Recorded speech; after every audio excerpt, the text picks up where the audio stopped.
धारा 370 हटाने की मांग काफी लंबे समय से चली आ रही थी। इस धारा को हटाने की पहल हिंदूवादी संगठनों ने खुलकर की थी। इसे अमली जामा पहनाया भाजपा सरकार ने। प्रधानमंत्री नरेंद्र मोदी के इस निर्णय ने साबित कर दिया कि निर्णय लेने का अदम्य साहस हो तो कोई भी देश हित के निर्णय लिए जा सकते हैं। जम्मू कश्मीर भारत का अविभाज्य अंग है।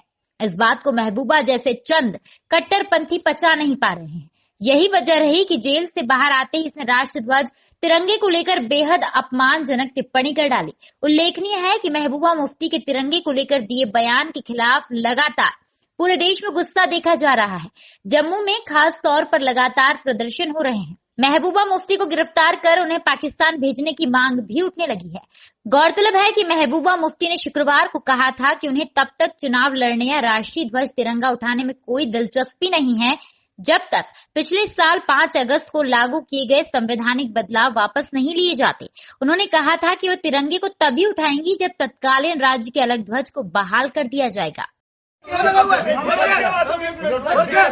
आपके घर में घुसूंगा, आपको दिक्कत नहीं होगी। कैसे बुलाओ पुलिस को, बुलाओ, बड़ा अच्छा, बुलाओ पुलिस को।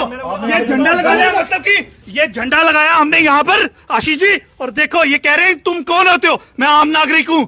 अरे आम नागरिक ये कह रहे तो यहाँ लगा लिया, क्या हो गया?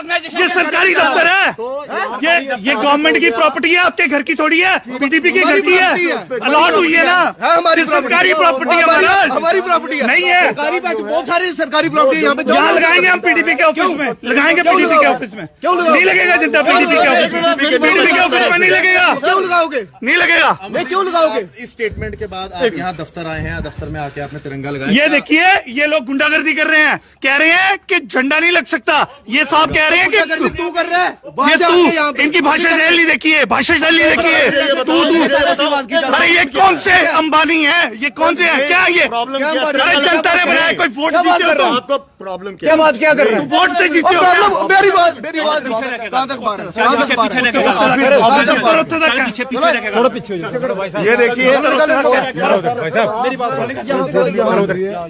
उधर चलो, साइड पे हो जाओ। और कल 11:30 बजे पूरे लोगों के साथ आएंगे और यहीं लगाएंगे झंडा।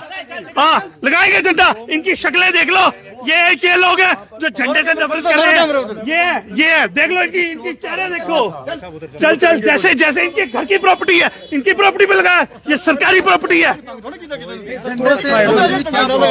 दिक्कत ये है कि महबूबा मुफ्ती के ये वो है, ये उनकी पार्टी के चंटे बंटे हैं। इनको लग रहा है कि कैसे हो रहा है, यहाँ झंडा कैसे लग रहा है। आज तिरंगा झंडा यहाँ पर एक सोशल एक्टिविस्ट हैं अमनदीप, उन्होंने यहाँ पर आकर पीडीपी के ऑफिस में ये तिरंगा झंडा लगाया है। और तिरंगा झंडा लगाने के बाद आपको मैं बता दूं कि यहाँ पर इनके दफ्तर में और यहाँ पर आने के बाद इन्होंने तिरंगा झंडा लगाया है।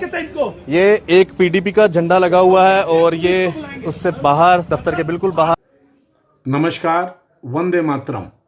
विगत दिनों कश्मीर की पूर्व मुख्यमंत्री महबूबा मुफ्ती ने, जिन्हें अभी कुछ चंद दिन पहले ही नज़रबंदी से रिहा किया गया, उनका जो बयान आया कि वे राष्ट्रध्वज तिरंगे को तब तक हाथ नहीं लगाएंगी जब तक कश्मीर राज्य का झंडा ना लगा दिया जाए। ये बहुत ही दुर्भाग्यपूर्ण स्थिति है और मैं इसकी घोर निंदा करता हूं कि महबूबा जी ने जो शब्द इस्तेमाल किए वह बहुत ही गलत है।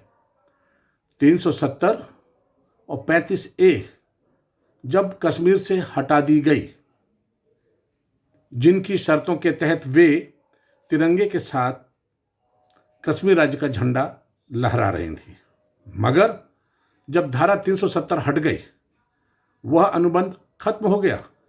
35A के तहत जब व्यवस्था बन गई और कश्मीर पर अब पूर्ण रूपेण भारत सरकार की सत्ता आ गई है, ऐसी सूरत में कश्मीर में सिर्फ और सिर्फ तिरंगा ही अधिकृत रूप से फहराया जाएगा, संवैधानिक रूप से। और फिर ऐसी स्थिति में जब कहा जाए कि हम तिरंगा नहीं फहराएंगे तो यह स्पष्ट रूप से तिरंगे का अपमान है। इसे कोई भी भारतीय नागरिक बर्दाश्त नहीं करेगा। खास तौर से मैं तिरंगा अभियान के तहत जन जागरूकता का कार्यक्रम जो चला रहा हूं उसका अनुयायी होने के नाते भी मैं इस बात को बर्दाश्त नहीं कर पा रहा हूं कि उन्होंने ऐसे शब्द इस्तेमाल किए क्यों। नंबर 1। नंबर 2, उन्होंने जब यह कहा कि मैं तिरंगे को तब तक हाथ नहीं लगाऊं जब तक कि कश्मीर राज्य का झंडा ना लगाने दिया, तो मैं बता दूं कि जब संवैधानिक रूप से धारा 370 और 35 से हट गई है तो उनका यह कथन औचित्यहीन है, और अगर इस तरह की बातें वो कर रही हैं तो यह स्पष्ट रूप से राष्ट्रद्रोह की श्रेणी में आता है, और मैं चाहूँगा कि उन्हें इसके लिए दंडित किया जाए। यह अपमान बर्दाश्त नहीं किया जाएगा, कतई नहीं किया जाएगा। यह स्पष्ट रूप से देशद्रोह की भाषा बोली जा रही है। राष्ट्रध्वज तिरंगे को फहराने से इनकार करने का उनका यह कहना सरासर गलत है, और इससे स्पष्ट हो गया है कि वो पुलिस वाला न्यूज से state bureau head Anil Bhandari की रिपोर्ट।